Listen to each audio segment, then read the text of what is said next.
If you hate rules and you hate authority, good luck going to rehab. Once I settled into the program, the shock really hit, just a month earlier. My days consisted of waking up and doing whatever the hell I wanted. Now I had to be up at a certain time, make sure my bed was made, keep my part of the room clean, and be ready to get picked up for my daily sober living class on the other side of town. The house was near downtown Berkeley, about half a mile from my old apartment. It had around 14 grown-ass men living in it and only 2 bathrooms. One guy acted like he owned one of them and took long, luxurious showers whenever he felt like it. Using the bathroom became something we actually had to strategize. There was a TV in the front room, but it mostly stayed locked on the news or sports, since that's what the majority of the guys wanted to watch.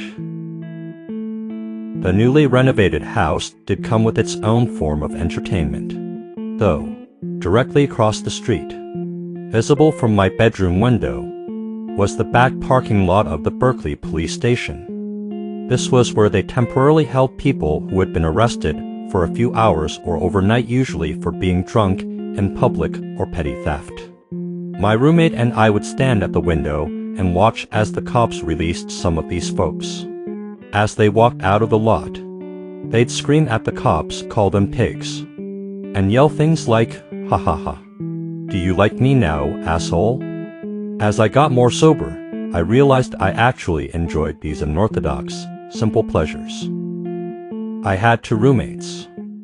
One was a lifer, a guy who was supposed to spend the rest of his life in prison, but, thanks to some loopholes in the California legal system, was given the option to go to rehab instead. He turned out to be a really cool guy. He just liked robbing houses. I ran around doing meth, getting drunk, and seeing weird shit happen. Who the hell was I to judge? My bunkmate was a flamboyant Britney Spears superfan. At least twice a day, he'd head into the bathroom carrying a bucket full of toiletries, shampoos, lotions, the whole deal, and take his sweet time while half the house desperately needed to pee. He was such a neat freak, it was painful to be around.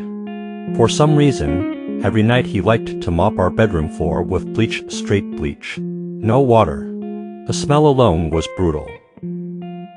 While the living situation took some getting used to, I actually enjoyed the mandatory daily classes. They covered everything from staying away from slippery slopes, people, places, and things to how to deal with difficult behaviors in others. It was all information I wish I'd learned it the first time I got sober for any real length of time.